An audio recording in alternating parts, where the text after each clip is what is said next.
Hallo und herzlich willkommen zu einer neuen Folge von Radikal Glücklich, deinem Podcast für ein strahlendes, gut gelauntes Leben. After a short German introduction, there will be the English interview. Also, heute gibt es ein englisches Interview und ich freue mich riesig. Folge 133, Denise Boomkens, Beauty, Aging and Her Journey, also Schönheit, Älterwerden und ihre Reise. Es ist super gut zu verstehen. Bitte horch auf jeden Fall rein, selbst wenn du Englisch in der Schule nicht so geliebt hast. Sie hat einen süßen holländischen Akzent, finde ich. Und ich liebe Denise' Arbeit. Denise ist eine ehemalige Fotografin aus der Fashion-Industrie. Also sie hat sehr lange Fashion-Industrie-Fotos gemacht, ist rumgereist, hat da eine Karriere gehabt, hat davor auch schon mal als Model gearbeitet und hat dann mit um die 40 eine zweite Karriere gestartet. Grund war einmal ihr 40. Geburtstag, aber auch, dass sie aus ihrer ersten Karriere ausgestiegen ist, um für ihren Sohn da zu sein. Sie ist mit Ende 30 nochmal Mutter geworden und das überraschend und dann hat sie ein bisschen ihr Leben umgekrempelt. Und als sie selber sich mit ihrem eigenen Älterwerden und den Veränderungen so ein bisschen beschäftigt hat, hat sie festgestellt, dass es irgendwie da gar nicht viel zu gibt. Es gar nicht irgendwie toll fotografierte Frauen gibt in der Medienlandschaft, denen man das Älterwerden ansieht und die trotzdem glänzend, strahlend, aufblühend sind. Und dann hat sie begonnen, Frauen zu porträtieren und zu interviewen. Und herausgekommen ist ihr Blog &Bloom und ihr Instagram-Account &Bloom. Und den Instagram-Account habe ich irgendwann gefunden und dachte, wie geil ist es bitte? Die Frauen werden richtig von so einem professionellen Team zurechtgemacht. Es ist halt wirklich wie eine Fashion-Produktion aufgezogen, aber sie sind da in ihrer ganzen authentischen Kraft. Sie werden nicht gefotoshoppt, dünner gemacht, dass sie in irgendeine Schablone passen oder so, sondern man kann sie sehen und man kann ihre Geschichten lesen und es ist wunderschön, berührend, toll. Denise außerdem porträtiert sich selber, bringt so ein bisschen ihre eigenen Veränderungen mit hinein, bespricht auch eigene Probleme, wie neulich ist ihre Endometriose behandelt worden und sie hat dadurch Haarausfall bekommen und das teilt sie dann offen und sagt selber im Interview, dass wie so eine Schwesternschaft entsteht. Also ich kann euch sehr Instagram-Account &Bloom und den Blog empfehlen. Mein Gott, ein bisschen Wortfindungsstörung heute. Und ich freue mich total, euch dieses Interview zu zeigen. Ich finde es eine inspirierende, tolle Frau. Ihr könnt, wenn ihr das Bild dazu braucht, könnt ihr uns auch auf YouTube sehen. Das habe ich mit einem Bild aufgenommen und für euch hochgeladen.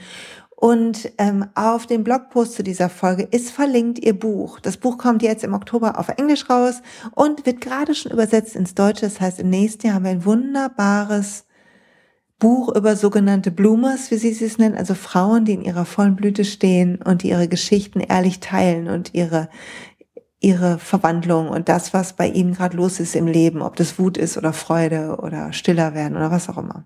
Also viel Spaß bei diesem besonderen Gespräch und freue mich auf eure Gedanken. Vielleicht lasst ihr mir einen Kommentar im Blogpost da oder irgendwas anderes. Und für alle, die sagen, ey, schon wieder Englisch, im nächsten Monat gibt's ein deutsches Interview.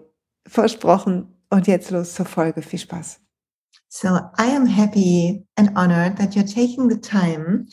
I'm following your Instagram, as I said in the introduction, for about a year, and it's so inspiring to see all those women. So I'm happy to talk with you, and maybe you would like to make a first short introduction of yourself by yourself, because I know you're a photographer and a journalist and a writer, and you got this beautiful page and this shirt and a book and everything. So maybe you want to kind of summarize what you do and what is your mission? Yes, of course. I'm sorry I can't do it in German because my German is very rusty. I understand German really well, but to speak it, it's really difficult for me. So I'll do it in English. I am a photographer. I've been a photographer for the last 20 years. And I used to be a fashion photographer and beauty photographer for, well, also some German magazines, but worldwide, basically working in Paris and Milan. And I used to work a lot in Tokyo. And one day out of the blue, by surprise, I got pregnant. I was 39 back then, and I had my son at 40. And when I had him, when he was born, I decided to stop working as a fashion photographer because I'd been doing that for so many years, and I traveled the world also before being a photographer as a fashion model. And I just wanted to be a home mom. And while I was taking care of my son, being home the first two and a half years, I started to search for inspiration because I also turned 40. And being 40 or being 40 was a turning point in my life, not only mentally, but also physically. I became a mom, said goodbye to a career and a big part of my life, working in fashion and beauty. And I started to search for inspiration online and in the magazines. Like, what am I going to do that second half of my life? Couldn't find so much inspiration. So I got a little bit worried about how the media is showing women that second half of their life. Around 40 it starts. And I went on Instagram, bought magazines, and I couldn't find it. And because after 2.5 years at home being with my son, my photography creativity started to tickle again. So I was like, okay, I have to do something with photography again. This idea of Bloom had been in my mind for a while, but I couldn't do that next to my fashion photography. So I decided to start taking portraits when I was 42 to prove for myself that beauty didn't have an age. And I already saw that around me because I have a lot of very interesting and beautiful friends and people around me, women around me that were always interesting me in the way they were aging. And I don't know, I just had a fascination with that. Looking at my friends and seeing them getting older and noticing them going gray or getting wrinkles or stuff like that. And I always thought, they're so beautiful. Why don't you see that in the media? So I just started to take my portraits, and I had a love for writing already all my life. So I decided to start writing with it and then do an interview with the women that I portray. So that is how it all came together.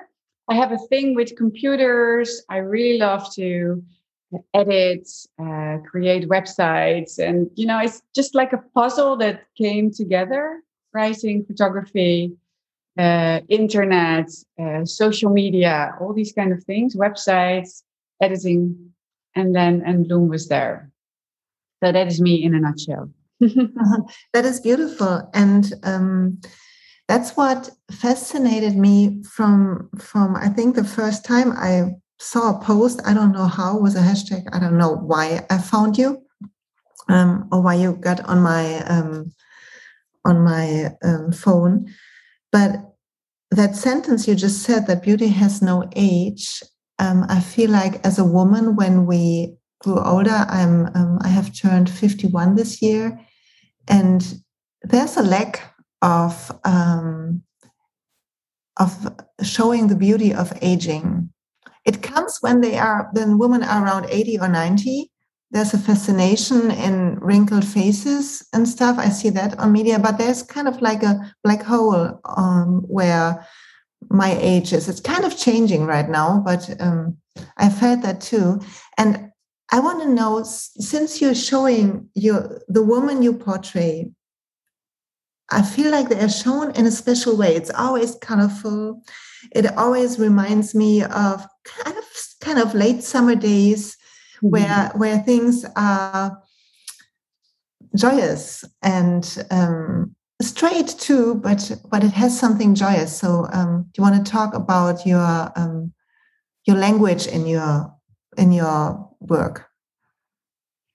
Well, the hidden message in the pictures or the portraits is it's coming from my fashion and beauty background, because what I found very frustrating about at a certain moment in my career as a fashion photographer was the fact that the models that are shown in magazines are so beautiful, but for a normal person, like an everyday person that doesn't work in that business, don't look like that unless you are walking around with a mirror and your makeup and your brush and your dress person stylist next to you, making sure that you look flawless. It just doesn't exist. A model in a picture has a stylist, a makeup artist, a hairdresser, and a photographer with great light, hopefully, that makes them look the most beautiful as they can be. And I have a lot of friends that say, oh, no picture on a birthday, because, I don't hold on pictures anymore. Because a garden picture, like a tourist picture, is a completely different thing than a picture in a magazine, because, we take a day to make a nice picture. A garden picture is a snapshot. So what I wanted when I started my portraits was to treat the women as if they were models. And why? Because I want to show with my work that it is possible to use normal, older women in beauty campaigns and fashion stories and magazines and social media, whatever, websites, outings with fashion and with the purpose of inspiring other women. So every woman comes to my studio without makeup, no dress. They don't bring their own clothes. Everything is arranged. I have great professional team of makeup artists, stylists, fashion stylists to create a certain kind of vibe and inspiration to show not only the woman that is in the studio, but also the women that look at the portraits, that you can stand out. And there's no need to think that only models can look beautiful in a picture. Because if it is done like I do, they're all models. And they're Yes. beautiful because they get beautiful makeup. And it doesn't matter how old they are. It doesn't matter what they look like. I probably have a talent of seeing beauty in all of them. And I always try to get it out. And it's there. Every woman is beautiful. They all have something beautiful. That is such a powerful message. I love it. And it's kind of like being in love with our past and our blossoming. Yeah. So there comes a name, I think. And bloom. Yeah, absolutely. It really means to continue to bloom. Don't stop. Just go on, because it doesn't stop when you're 40 or 50 and bloom. That's right. Yeah, and I feel like the freedom that comes and the for most of us, I feel like my 40s were a great transition too. And now it's kind of like I get less distracted by the opinion of others about me. That it's kind of like, now, it was a huge thing in my 20s. What do people think about my body or my face or my behavior? And it's kind of like we are kind of freeing ourselves if luck is on our side.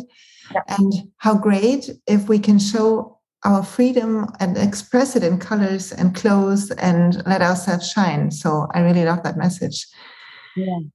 So now there's a book. There's a book. I want to know about the book. Well, a year ago in July, my publisher sent me a DM on Instagram, which is a nice story because it's sort of like a fairy tale thing, no? You get a private message on Instagram and it landed in that box that I never look at. So at one point I went through those messages and there was a message from Alison, my publisher, and she's like, would you like to make a book together? And I was like, it's been there before. And it was always, not interesting enough. And in this case, I told my husband and he went Googling her name and he said, but that's Octopus. It's a really good publisher house. And I was like, okay. And that is how it started. It's a bloomer book. There are over 100 women inside of the book. Some of them were already on Instagram because it is, of course, an existing project, and about half of them are new, and they are exclusively for the book. And they share not only their beauty, but also parts of their age-positive stories. So it's a really nice book to read yourself, because you can open it and read one story of one lady, look at the portrait, and then close it again, and then maybe tomorrow open another one. And I really hope that it will be a present to give on birthdays. Like when a woman turns 40, you give her this book and you say, okay, don't worry, you can age however you want. And there is no fear in that. So it's really a beautiful, I think, a beautiful message to give women all over the world, actually, to keep blooming. That's what it is, right? That's beautiful. That's a beautiful message. And it will be translated in German. It will be translated, yeah, in spring. I think it will be in spring next year. It will be in German language on your market. Yeah.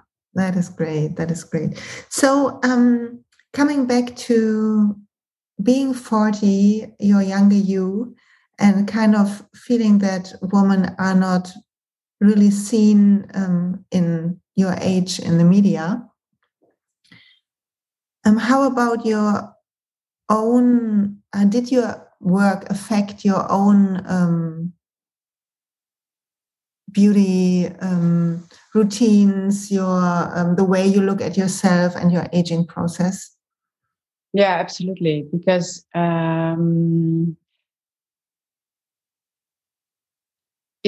it did come from some sort of fear. Because if you're 37 or 38 and you are looking at 40 with big scary eyes, like I did, and you need to be convinced of women that are in front of you, that are older than you, to give you some sort of how do you say that?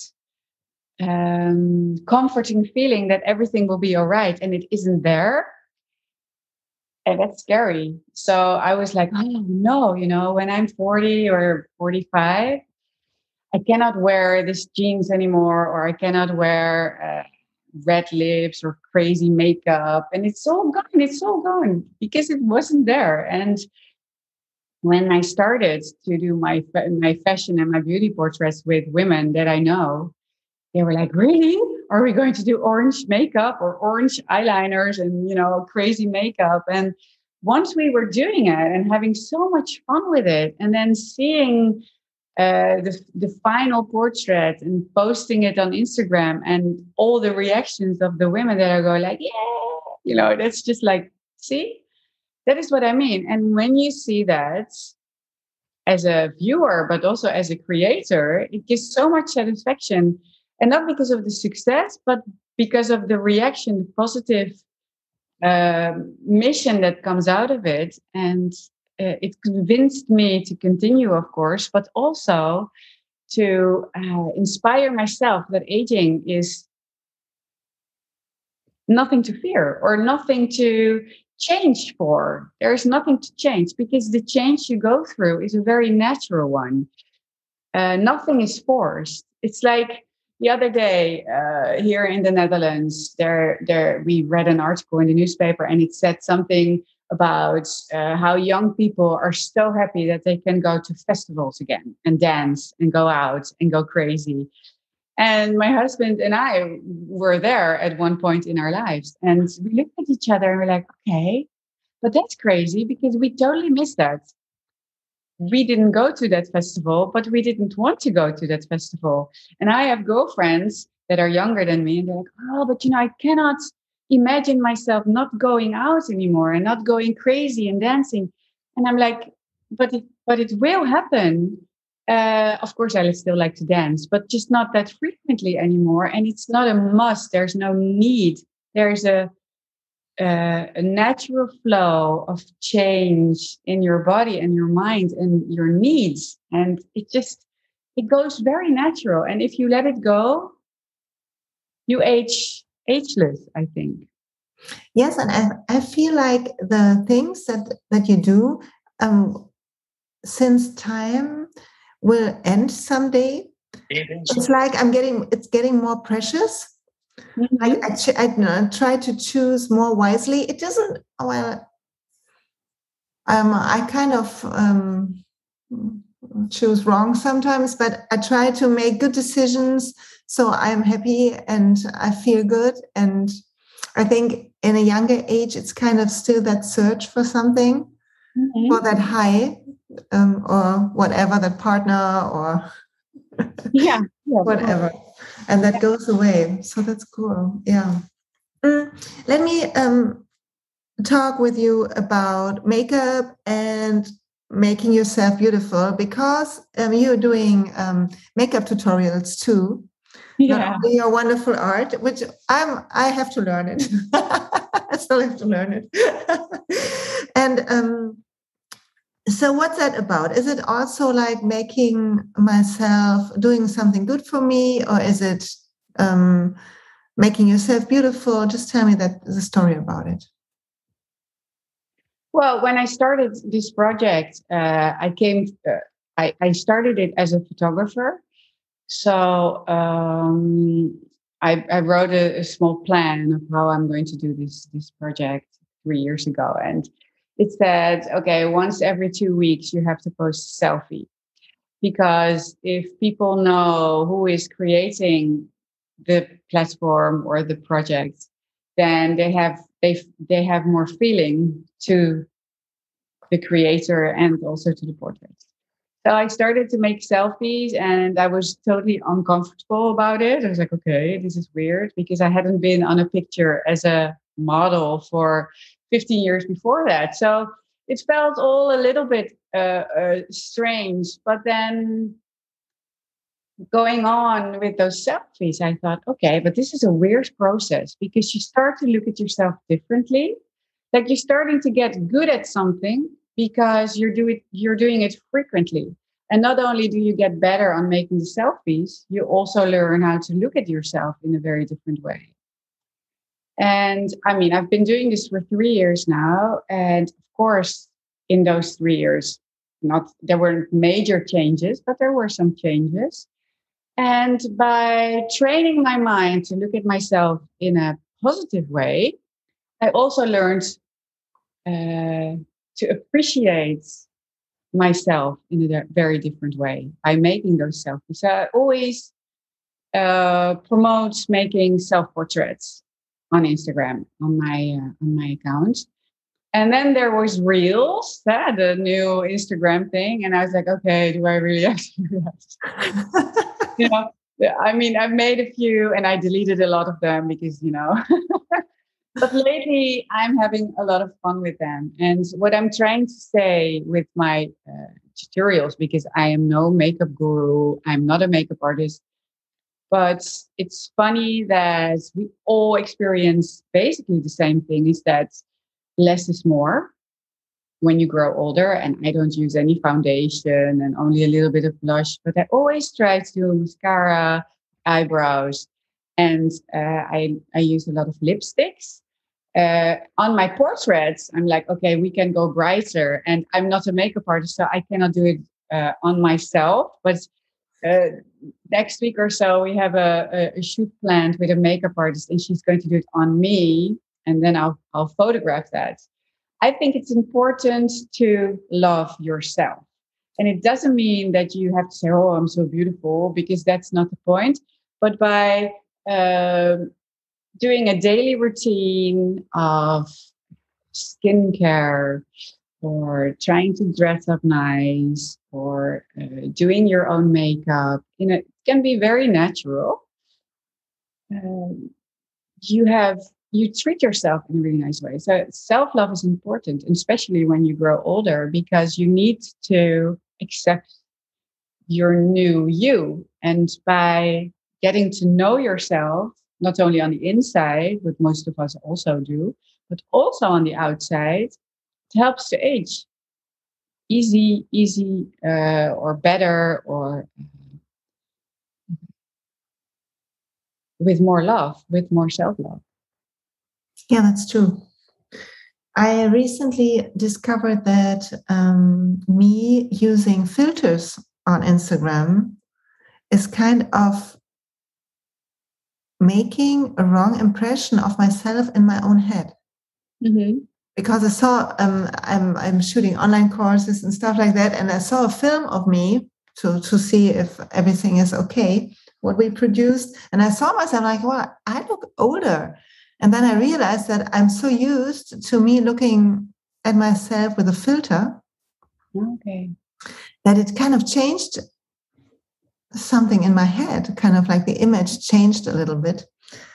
So I stopped using that too, and it's like everywhere. It's so persuasive. Mm-hmm. Mm-hmm. It's true. I mean, I used to do a lot of Photoshop on my pictures when I was a fashion photographer. And beauty, of course, it's, it's unreal. I use filters, but only if they're funny. Like I have my Frida Kahlo filter, or it's something funny. But I think they're dangerous.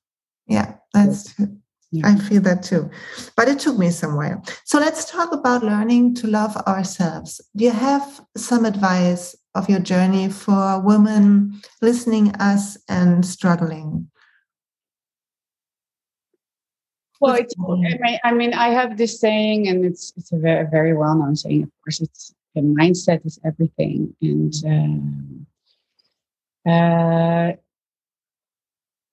mindset helped me a lot.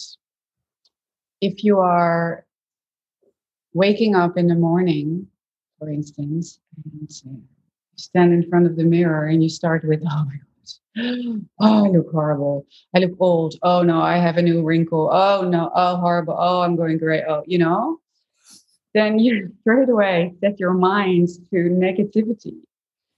I, I understand, and I've been there, but I don't do that. I just walk on, or I switch my mind and start to say, okay, good morning, being positive when I look in the mirror.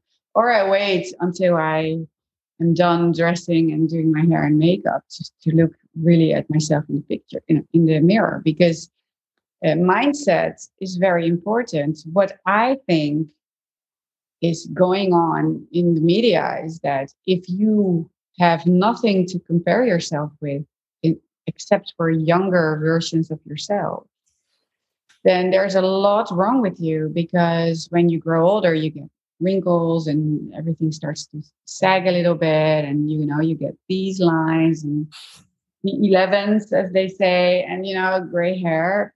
And if you look in magazines and TV, you don't see women like you. You feel like you're an alien and there's something wrong with you.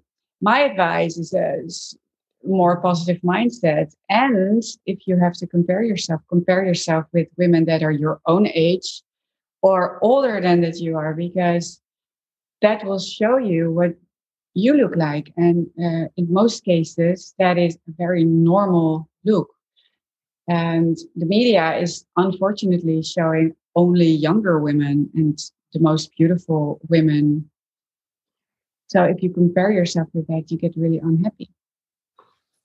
What do you think about women? Like there was a discussion when J-Lo had kind of, I don't know, a video out or something, and everybody said, well, this is the new 50. Now we're on pressure.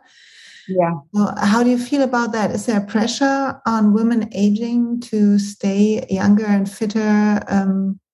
Yes, totally. I mean, J-Lo, I will never point fingers to any woman. No, me neither. She looks amazing. And I don't know if it's because of, I don't know, and I don't want to know. But of course, there is exceptions to the rules. Most of us age, we don't all keep our hair beautiful. It's thinning, your skin thins, everything changes. And for most women, that is equal. So J-Lo, okay, wonderful. But I think she had a lot of things done, and maybe not on her body, but then on the image, because you can Photoshop video too. You can Photoshop photos, videos. She can wear a wig. I mean, her face could be still natural and beautiful like that, but uh, there's a lot of things you can do to make things look more beautiful or younger or better. Oh, that's true. So the advice to stay with yourself, be in your mindset, and look at women that are real and are in your age. I don't think you should ever, ever, ever, ever compare yourself to a Hollywood star. It is impossible, because these women, it's their job to look as good as they can get. So that is what they do. They go maybe to the gym every day, have a very special diet. They have coaches. They have beauticians that make sure that their skin is moist all day long, and they get facials. And I mean, we are normal women. I mean, I wake up in the morning at 7, and then I rush to the school to bring my son and have a sandwich in between. And, it's just a completely different thing. I'm no Hollywood star, and most of us aren't. So don't compare yourself to Hollywood stars or younger women. Compare yourself to your neighbor. I mean, like the women around you, or the women in my book, for instance. They're normal women. Yes, and they're so beautiful. So is there a story which comes to your mind, which inspired you or touched you, that you'd like to share of the women you met in your work? So many. So just pick what comes to your mind, if you can. Well, Annie is in my book, and she's on the cover. You can see her here. Oh, okay. She's 100. I mean, she will turn 101 soon. I don't know exactly which day, but I mean, I made this portrait almost a year ago of her, and she will turn 101. It's such a positive message, no, to age, to become 100 and still love your life. I mean, that's amazing. And then there's Rosalie, who is a very important example to me. She's beautiful, very strong lady, and she tells her story to me about losing her son when he's 2 years old. It's not in the book, because the book is about age positivity, but Rosalie is in the book, and they share those kind of stories with me. There's a lot of women with breast cancer that want to be portrayed to show the world that they're still here, they're still beautiful, they're still strong. And because they miss a breast doesn't mean they're less. There's so many stories like that.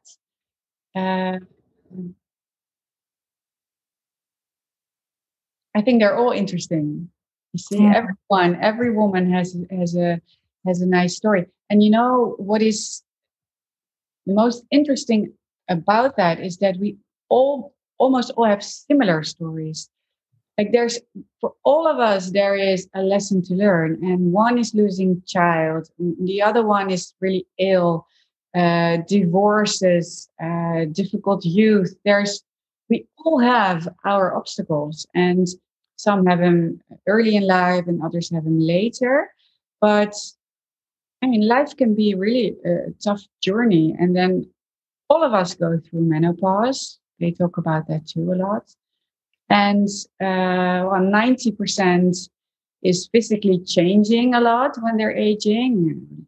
Weight, thinning hair, and other signs of aging. We are all in it together. That is what I'm trying to say. And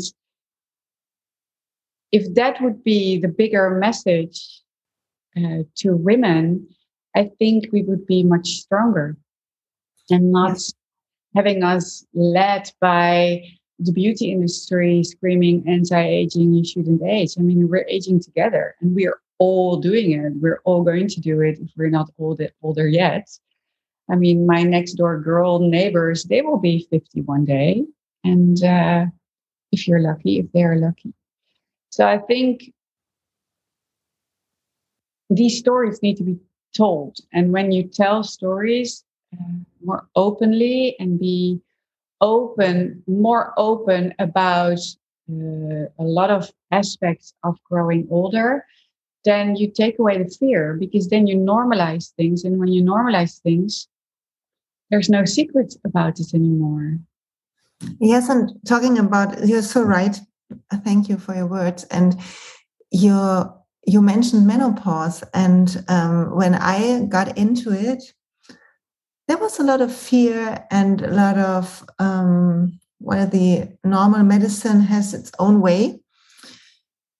And then I read in some books of traditional Chinese medicine, I don't know if you know it, The Path of the Empress, that really inspired me. It's a great book. So, and it was about that, well, that it's just a phase we're going to, and that it's like our power that we used in the first years of our lives, first for our, I don't know the word, to get children and stuff like that. And in the second half, we can use that power differently, but it needs that change, and it needs that kind of pressure coming on us in that change, so the skin can go off and you can grow beyond it. And I really loved that image and felt it's, yeah, if you can see it that way, and if you can take some of the stress you make yourself out of it, then things get more easy. Yeah, I think so too. So being in menopause was a big learning, and still on it, learning to be slower, allowing myself to be slower. True. But, I mean, a lot of women share their menopause story with me, and some of them saying, I used it to slow down in work, in food, in the whole pattern of life. Other women, they use it to express their anger. I have a lot of women that are angry because they suppressed themselves for so long. I mean, women from very young age, some women, not all of them, but some women are very formed by society to be kind, be nice, behave, find a boyfriend, finish your school, get married, have children. And then there was never or not enough space for their own personality and their own dreams. And then when they hit menopause, they go, they explode. Yeah, I'm here now. It's my time. And I really love that. And it's not my case, because I've always been very focused on my own needs. And I had the time because I had my son really late in life. And then there's women that see it as another rite of passage. So every hot flash they see as a powerful,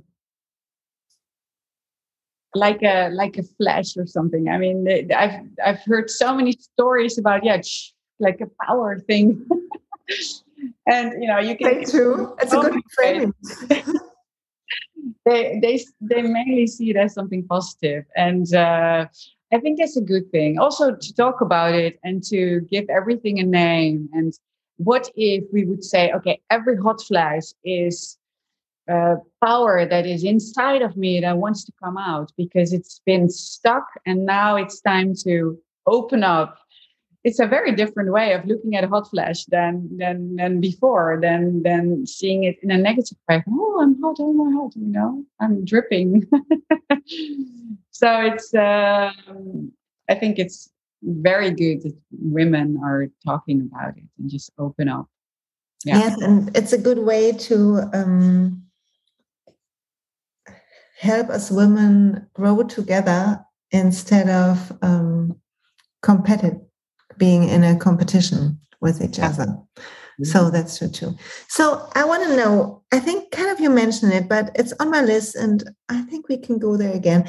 I would love to know, is there a recipe, your own personal ritual that you do when you have a bad day?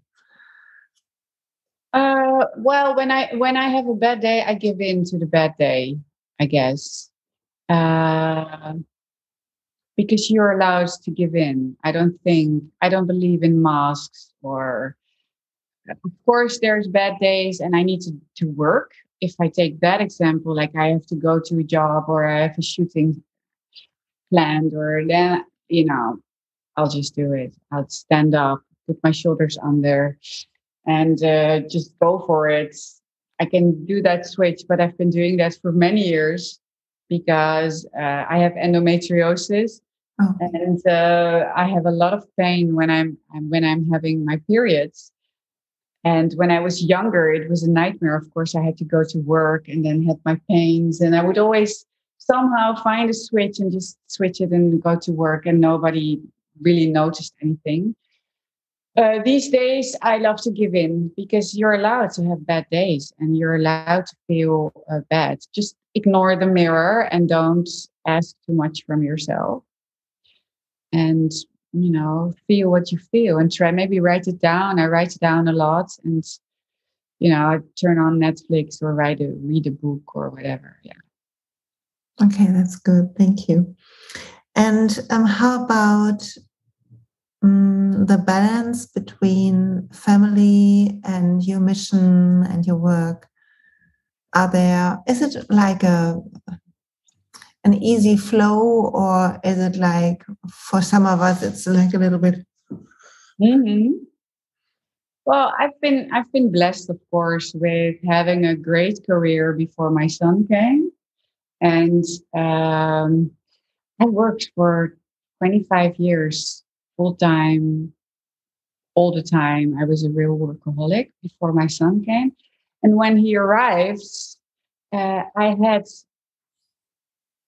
had fulfilled my own dreams, so I could step back and be there for him. And for 2.5 years, I didn't work at all. I didn't have to because I had my own financial thing.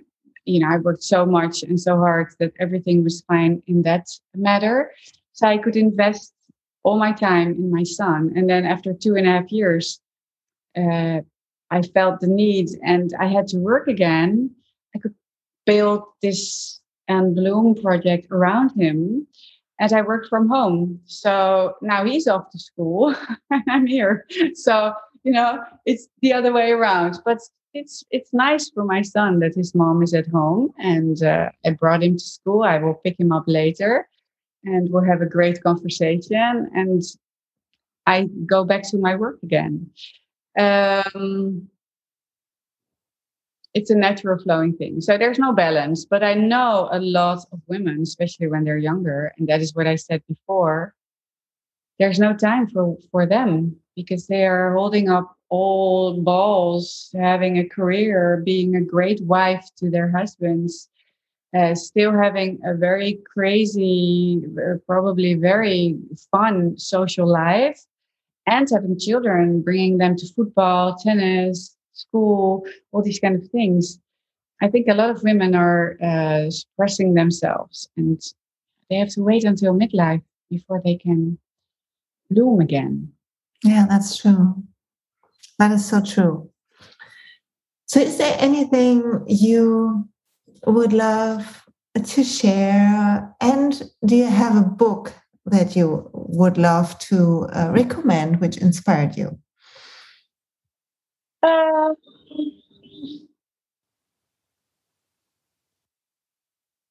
Yeah, well, I read a lot of books and I get a lot of books sent. Radical Awakening, of course. That's an amazing book. Thank you, Dr. Shefali. It's Dr. Shefali, A Radical Awakening. It's here. I'm reading that right now. I just had a book sent by Emma Bardwell. It's about perimenopause.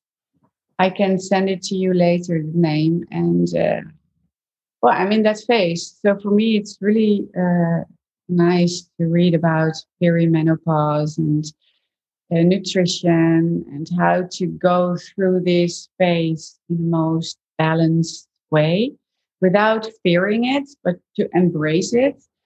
And what was the other question? You asked me. And is there anything else you would love to share? I think I've said everything I wanted to say, but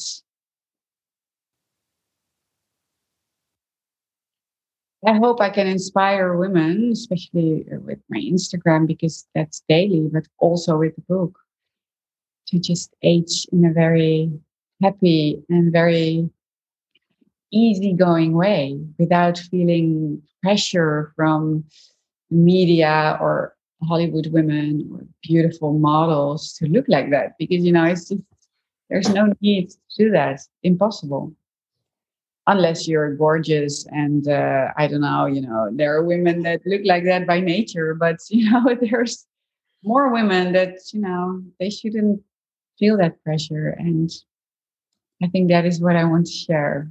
Yeah. It's beautiful. And I feel, if I can say something to what you just mentioned, I feel that being not having flaws makes most women more beautiful for me. To see that there's something, that there's a wrinkle, or the skin is not just all pale, and that there are some spots on it. It just makes them. It's like when you have an apartment, and I love to see in a magazine those really well organized apartments where there's no stuff lying around, but I wouldn't want to live there. Mm-hmm. So I think if we see women as our friends, we wouldn't go for flawlessness, because that's what makes the love coming. Yeah. For me. Yeah. Well, it's the realness and authenticity that makes you go like, oh, she has that too. Or, you see, I'm not the only one. And like the competition women have when they are younger, and it's hormonal, of course, because we have to fight for our family. We have to fight for our future, and then, get the best husband, get the best job, and have the most beautiful children that are very successful. All of that. It changes also in midlife, where you're not comparing anymore. I don't compare myself to girlfriends. I never did, but I know it's there. And if that stops and you sort of see each other as sisters, and then recognize things in each other because you're so real, it brings enlightenment. No, it's just that recognition brings normality, and normality is sort of like, oh, I'm not alone. I'm not the only one with wrinkles or with hair loss. I shared a story last week about my hair loss and why I cut my hair. I had a hormonal medical treatment because of my endometriosis, which started in January, and I didn't read the prescription right, and it said can cause major hair loss. And I was taking it for 3 months, and at a certain moment, I was like, "What's going on?" And then I read it, and it said major hair loss. I was like, "Okay, I'm the one that has major hair loss, of course." And I was hiding it, and I tried to hide it, and didn't make any more videos or far away with a hat on or whatever. And then I thought, but I have to share this. I have to share this with my followers. It's a normal thing because it happens. This hormonal treatment put me into fake menopause, stopped my period, which meant that it was a combination of hormones that took away certain hormones that can cause hair loss, but not only with this pill, but also in a natural menopause situation. So I shared it. And a lot of women said, oh, I have that too. A lot, but hundreds of women confirmed hair loss and came with great ideas of, oh, you should try this shampoo or try to take vitamin this and zinc and, all these kind of things. And that is sisterhood because it takes away your sadness about something because there's hundreds and hundreds and hundreds of other women that have the same. So you're not an exception. You're just one out of so many women that go through it. And I was like, oh no, I'm the only one losing my hair. It's not true.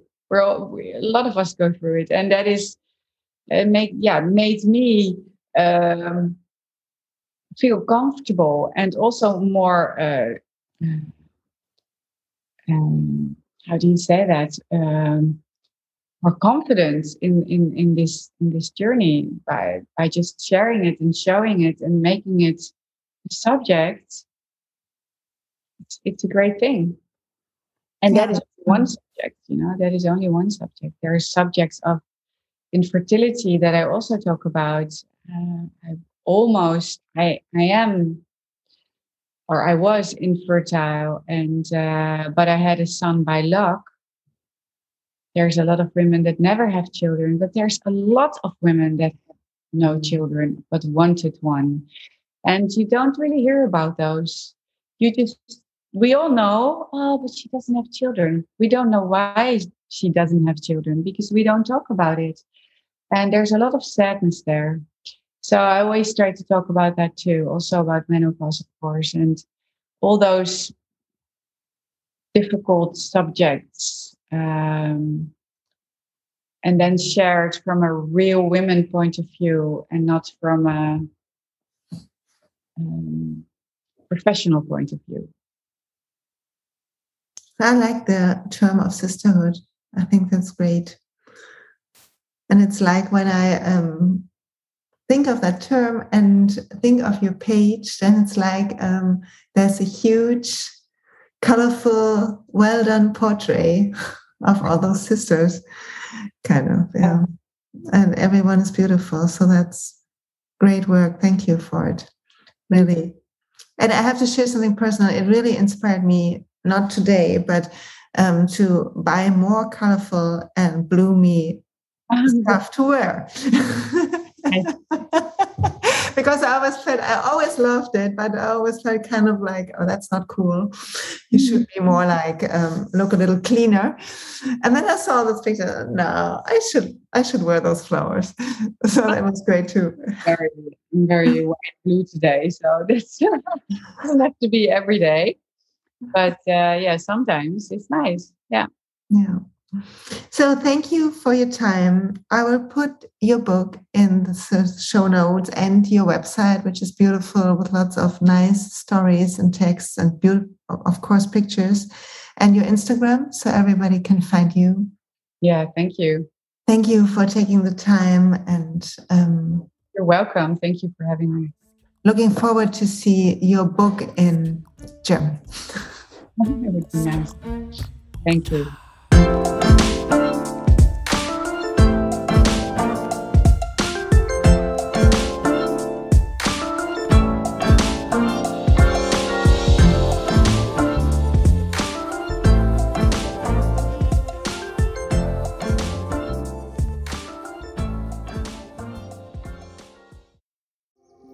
Hey und pst, es gibt einen neuen Podcast von mir, der ursprünglich auf einer von mir geschaffenen Kursplattform nur zur Verfügung gestellt wurde. Er heißt Zurück zur Natur und ich beschreibe darin, wie ich ätherische Öle und Supplements nutze und was ich den Leuten, die das mit mir entdecken, rate. Wenn du also Lust hast, auf diesem Weg auch mir ein bisschen zuzuhören, dann findest du Zurück zur Natur überall da, wo du auch diesen Podcast findest. Viel Spaß beim Zuhören.